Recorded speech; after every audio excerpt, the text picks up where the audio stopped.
कथा, पुरुषार्थ कथा, सुनो सुनो सिद्धार्थ कथा। सत्य कथा, पुरुषार्थ कथा, सुनो सुनो सिद्धार्थ कथा। चढ़ते सूरज सा तेजवान वो कीर्तिमान, हुंकार भरे जब कूच करे, थर थर कांपे आसमान।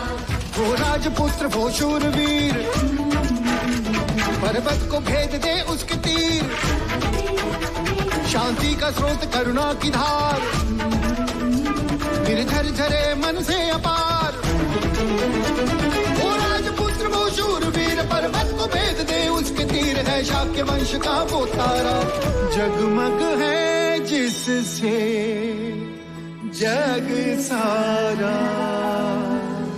सत्य कथा, पुरुषार्थ कथा, सुनो सुनो सिद्धार्थ कथा। कोलियों के किसानों ने जगह जगह पर रोहिणी नदी का पानी अपने खेतों की ओर मोड़ दिया है। अब यदि महाराज शुद्धोधन ने कोई ठोस निर्णय नहीं लिया तो कपिल वस्तु और कोलियों के बीच अवश्य युद्ध होगा। मेरी पूजा का नैवेद्य। मैं तपस्वी हूँ,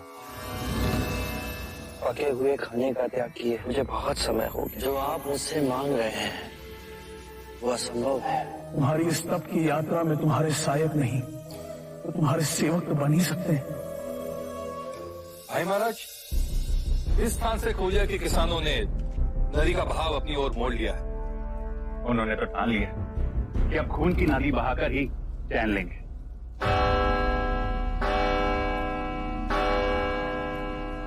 इतनी रात है। सैनिक,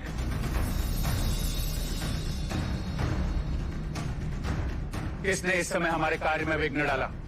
जाओ जाके उसे दंड दो। रुक जाओ, ये तुम क्या कह रहे हो अनुज? कोई याचना लेकर आया होगा। जाओ, कौन है लेकर आओ उसे।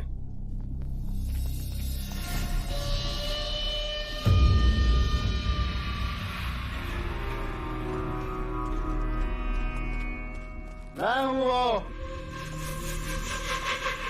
कौन है यहाँ पे जो मेरी याचना सुनेगा?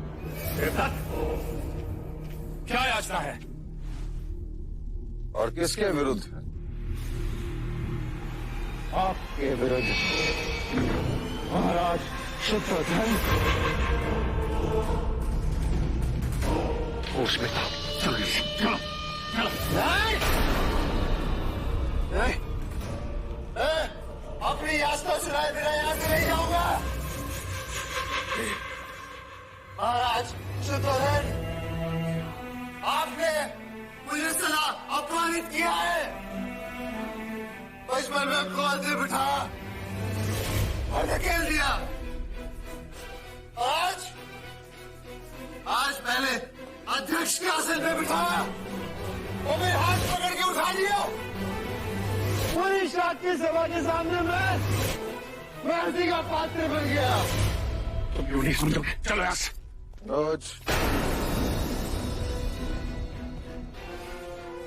देवदत्त मुझसे रुष्ट है और उसके प्रश्न का उत्तर नहीं दूंगा।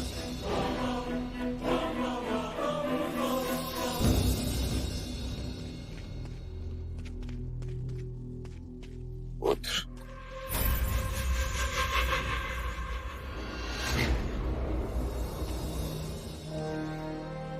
देवदत्त, यदि मैं तुम्हें अध्यक्ष के आसन पर बिठा देता तो तुम्हारे माथे पर असफलता का कलंक लग जाता। कैसे? कोलिया नरेश राजा दंडपानी केवल मुझसे ही वार्तालाप करने के लिए तैयार है और यह समस्या अत्यंत गंभीर भी हो सकती है और उसका सारा कलंक, सारा दोष तुम्हारे माथे पर होगा पुत्र। महाराज, आपने मुझे कुछ बनने से पहले ही अपंग बना दिया। चुप हो जा। लेकिन ना, मैं सिद्धार्थ नहीं हूं ना, इसलिए आपको अपना नहीं हूं, इसलिए विश्वास नहीं है आपको मुझमें। ये स्वयं की तुलना सिद्धार्थ से कर रहा। उसके गुणों का एक कण तो होता इसमें। इसने नहीं देखा जीत के पश्चात शाक्य संघ ने सिद्धार्थ को सर पर चढ़ा दिया। इसके पश्चात उसी सभा में उसका सभा पद भी छीन लिया था।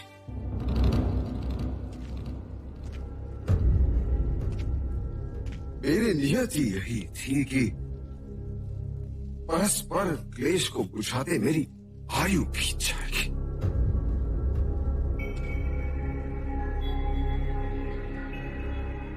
मेरा पुत्र सिद्धार्थ इन बंधनों से तो मुक्त हो सका।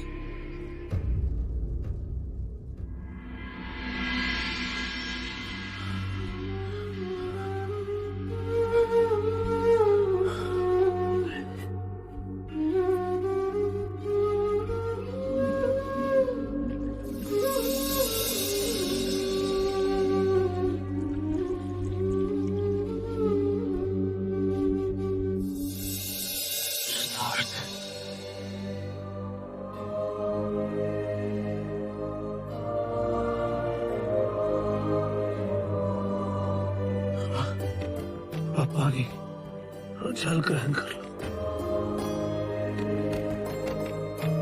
नहीं गुरुवर,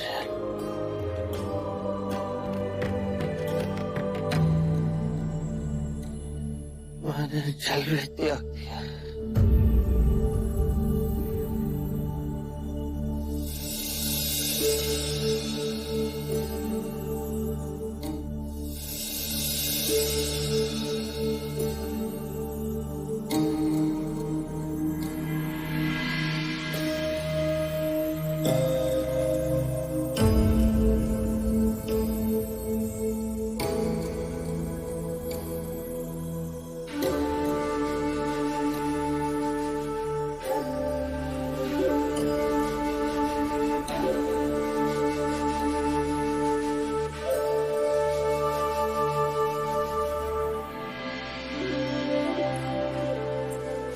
पूर्णा, ये वही जोगी है जो इतने जीवन से भरे थे।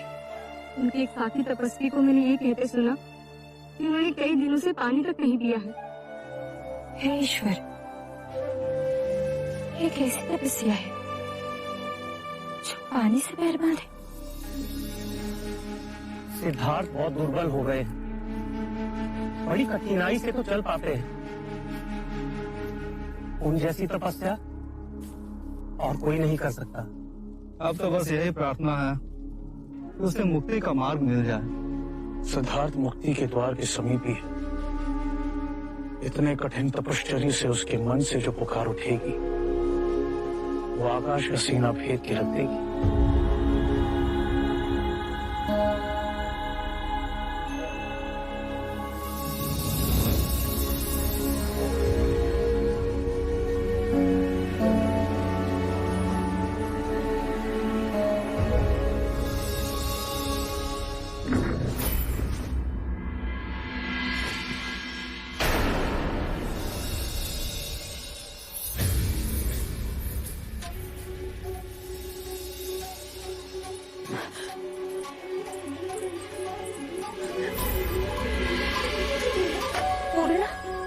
ये तो वही जो भी सिद्धार्थ है। पानी लेके आओ।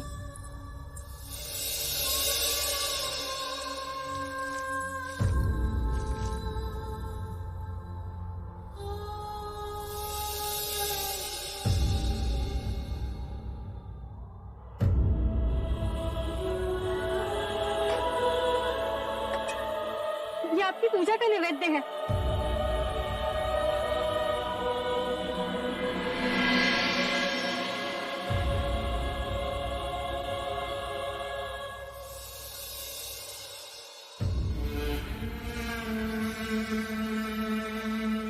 जब आप यहाँ आए थे कितने ओजस्वी थे, क्या खोज रहे हैं?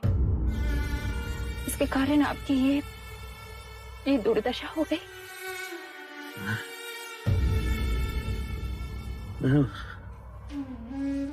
मुक्ति का मार्ग खोज रहा था। हे ईश्वर, अन्न जल त्याग के जब शरीर ही ना बचेगा, मुक्ति मिलेगी कैसे? मुक्ति मिलेगी कैसे? मुक्ति मिलेगी कैसे? मुक्ति मिलेगी कैसे?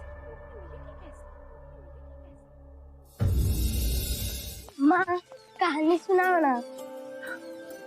अब प्रतिदिन तुम्हारे लिए नई कहानी कहाँ से लाऊं मैं?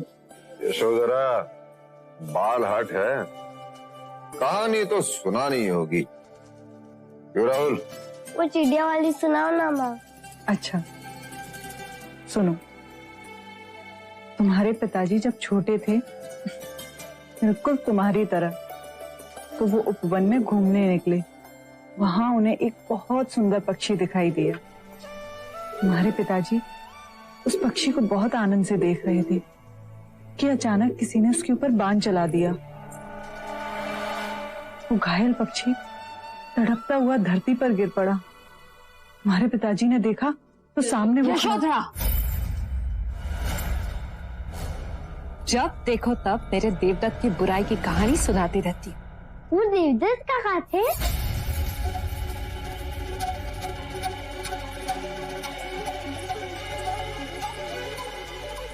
आज तक कुपात्र का नाम नहीं बताया था, आपने तो स्वयं ही बता दिया। अब तेरे काका के नाम पे मनगढ़ंत कहानी बनाई जाए तो कौन उसे रोक सकता है?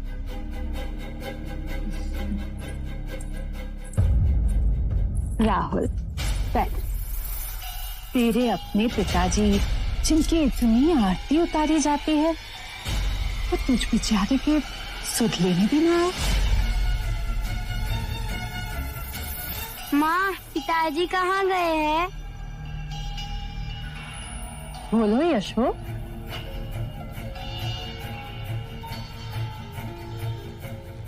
माँ, पिताजी कभी आएंगे? वो मुझसे मिलने क्यों ना आए?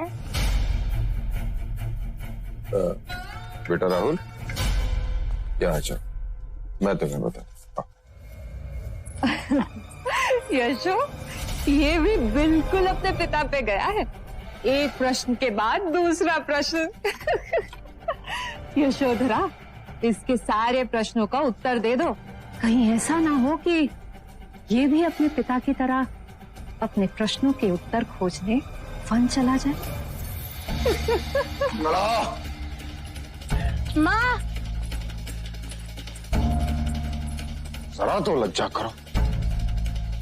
यशोधरा की चोट को सदैव कुरेदने की क्या आवश्यकता है? जो स्वयं घायल विवश हो, वो दूसरों को तो घायल करेगा ही ना। आपको यशोधरा की बड़ी चिंता है, और मेरी? आज भी जब मैं आपको देखती हूँ तो तेरे पुराने घाव फिर से हरे हो जाते हैं। तेरे क्रोध की और परीक्षा न लो। मुझसे किए हुए छल का घाव तो ना भर सके और मुझे आंखें दिखा रहे। मेरे टूटे हुए मन से पुकार निकली और भगवान ने आपका भी सर्वनाश कर दिया।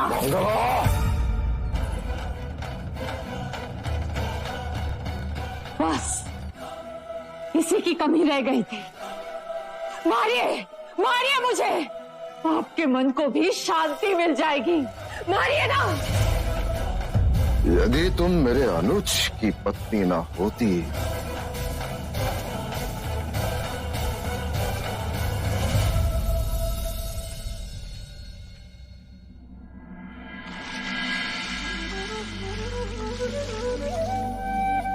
शरीर को सुखा मैंने केवल अपना ही घात किया।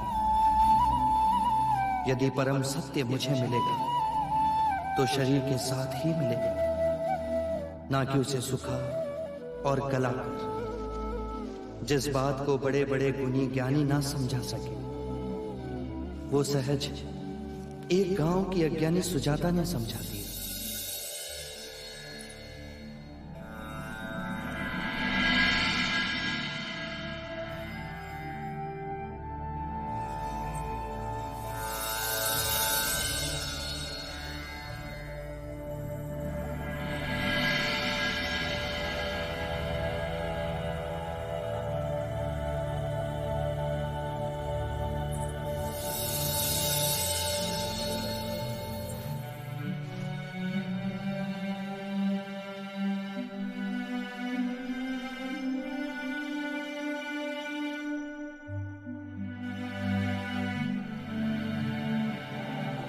तुम्हारी कई बातों में बड़ा सत्य था सुजाता।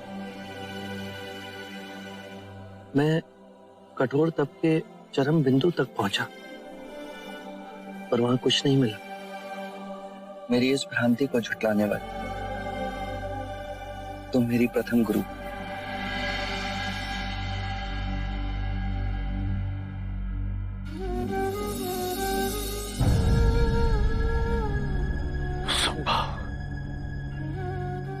सिद्धार्था ने तपश्चर्या छोड़ दी कि उनका मनोबल इतना क्षीण निकला।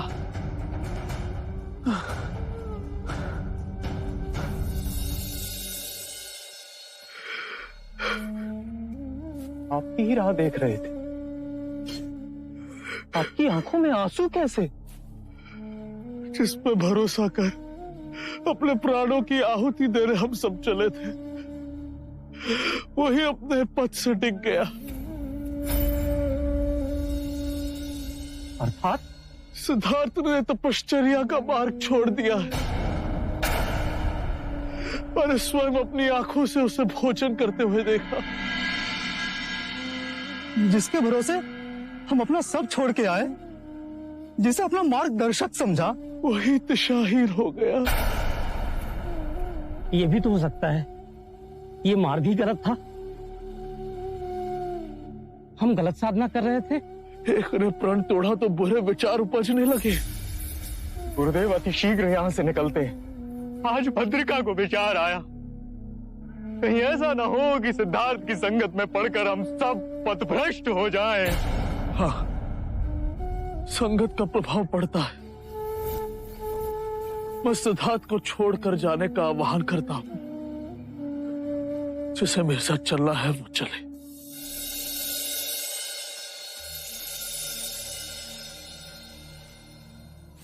डरो मत। ये घास लिए कहां जा रहे हो? अपनी भैंसों के लिए। नहीं, मैं छोटी जाति का हूँ, अछूत हूँ। अगर आप मुझे छुएंगे तो आप अपवित्र हो जाएंगे। नहीं, तुम्हारे छूने से मैं अपवित्र नहीं हो सकता। मेरा नाम सिद्धार्थ। तुम कौन हो? मैं स्वस्ति हूँ। आप सन्यासी हैं?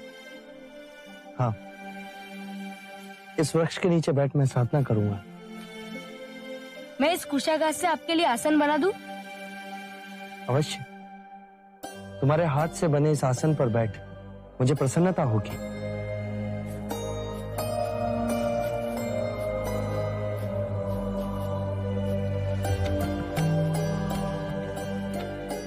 आइए जोगी महाराज। तुम्हारा बहुत बहुत आभार। तुम बहुत दयालु हो स्वस्ति।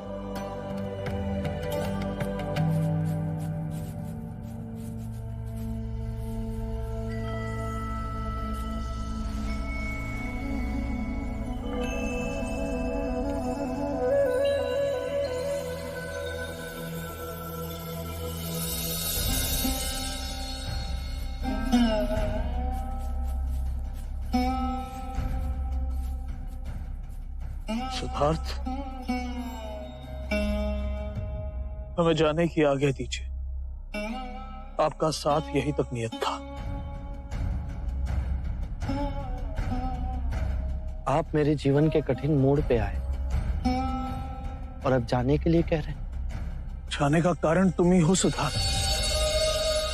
जिस सिद्धार्थ को मैंने अपना ज्ञान दिया, अपना गुरु भाई, फिर अपना गुरु माना, अब तुम वो कहां रहे? मनुष्य कितनी अवस्थाओं से इस एक ही जीवन में परिवर्तित होता है। बाल अवस्था से परिवर्तित हो उसका रूपांतरण युवा अवस्था में होता है, और युवा अवस्था परिवर्तित हो प्रौढ़ अवस्था आती है। ये प्रकृति के नियम की बात है। तो फिर हम प्रकृति के नियमों से भिन्न कैसे हो? हमारे अंतर और बाहर प्रकृति के नियम है। पुरुषार्थ तो कुछ है ना, अपने वचन पर अडिग रहने का मूल्य तो कुछ है ना। तुम्हारा ये पतन देखकर मुझे बहुत पीड़ा हो रही है। तुम पथ भ्रष्ट हो गए हो सिद्धार्थ। उस पथ का परीक्षण कर उसे व्यर्थ पाया? क्या उस पथ पर चलने का साहस समाप्त हो गया? यदि ये सांसारिक जीवन की अभिलाषा थी तो क्यों त्यागा घर द्वार, क्यों त्यागा यशोधरा, अपने पुत्र से क्यों विमुख हो गए? तुम तो संसार को मुक्ति के मार्ग की ओर ले जाने के लिए उठे थे। 6 वर्ष की खोज, कठिन तपश्चर्या, उस मार्ग में तुम्हारे पैर लड़खड़ा गए। अपने उद्देश्य से इतनी जल्दी मत डिग जाओ, अपने सिद्धांत यूं न गवा दो।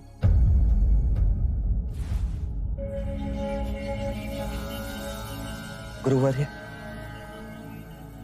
केवल अपनी बुद्धि से नहीं, स्वयं अपने आप को उस आग में तपाकर यदि ये जाना कि उस मार्ग में कोई त्रुटि है तो उसे छोड़ देना ही उचित है। जीवन नदी के पानी का बहाव है, यदि एक स्थान पर रुक जाए तो दूषित हो जाता है। मैं जीवन के बहाव और ऊर्जा के आगे खड़ा हो गया था। घास के उस कोमल तिनके की तरह ना बन सकता जो हवा के बहाव के साथ बहता है, पर अपनी मिट्टी से नहीं उखड़ा जा सकता। मैं आपको आश्वासन देता हूं कि मैं उस घास के कोमल तिनके की तरह अवश्य बनूं।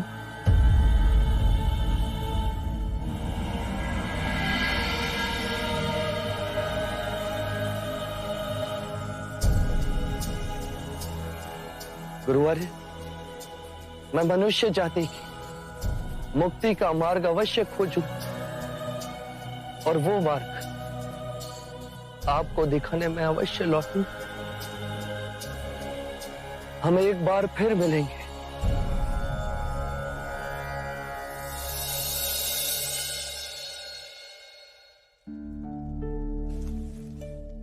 यशो, कहाँ गए?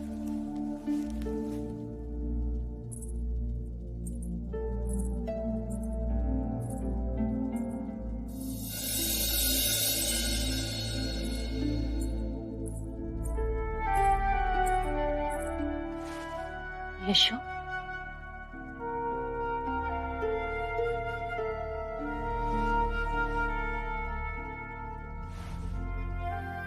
क्या हुआ पुत्री? तू यहाँ क्यों सो रही है? आप मेरी चिंता ना करें। यशो, बोलना। कुछ दिनों से मन में बहुत छटपटाहट हो रही है और फिर कल रात ये मेरे स्वप्न में भी आए थे। सिद्धार्थ तेरे मन से गया ही कब था? हाँ,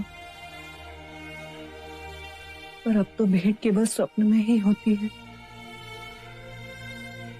हाँ, कल मैंने देखा कि ये घास की शैया पर सो रहे हैं और आज जब मैं मंदिर गई तो एक साधु एक पेड़ के नीचे घास पर सोते दिखाई दिए और उन्होंने अपनी बाहों को सिरहाना बनाया था। तो मुझे लगा कि मेरे स्वप्न और यथार्थ के बीच कुछ तो संकेत है। सिद्धार्थ ने जो मार्ग चुना है उसमें सुख और आराम कहाँ? उन्होंने जो मार्ग चुना है उसमें मैं उनकी सहभागी न बन पाई, पर सहयात्री तो बन सकती हूँ। इसीलिए मैंने ये व्रत लिया है कि आज से मैं बिछौना त्याग धरती पर ही सोऊंगी। यशो, इतना कठोर व्रत क्यों? अग्नि को साक्षी मान हमने सुख दुख में साथ निभाने का वचन लिया। आज वो शरीर से भले ही मुझसे दूर हो, पर मेरे मन के निकट ही है। तो जो मेरे पति का भाग्य वो मेरा भी भाग्य।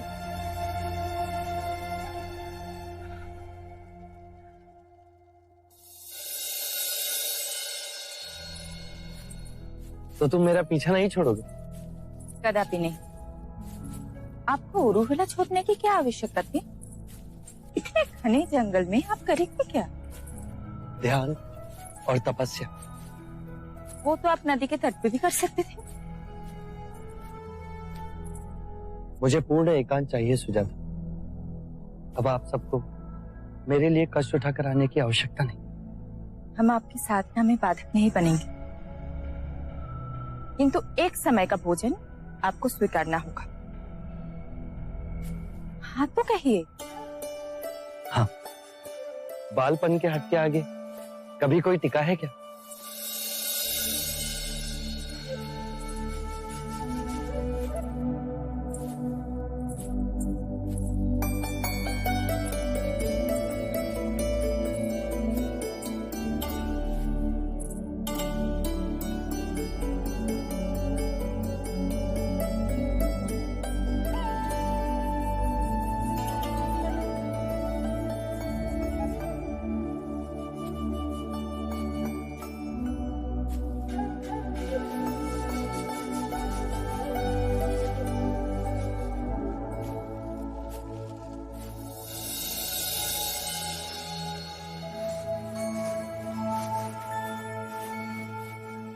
यहाँ ना बैठे, यहाँ आपकी आंखों में धूप आएगी।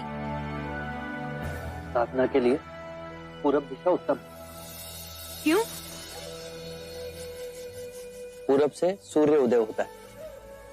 साधक इस दिशा को शुभ मानते हैं। अब आप लोग जाइए।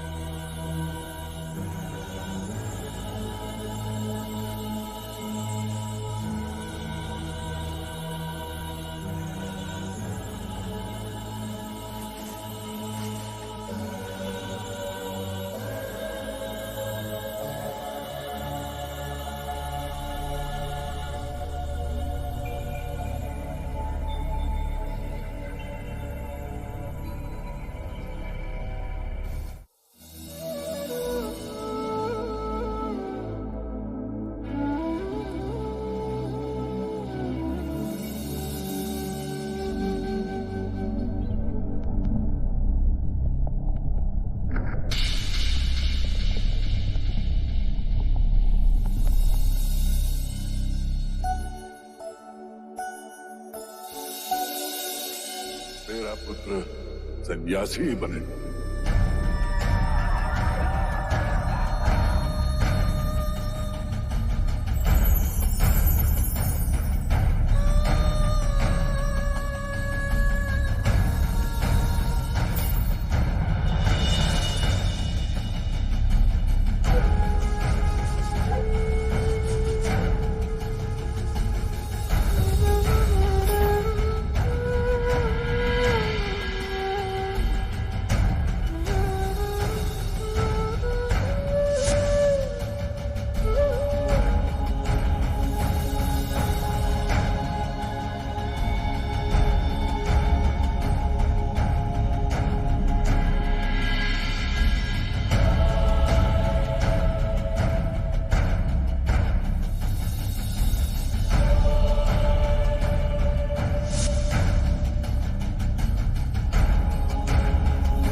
आप तो दिनों आग बंद करे बैठे रहते, हम तो दूषण आग बंद करे तो अंधेरा दिखता है।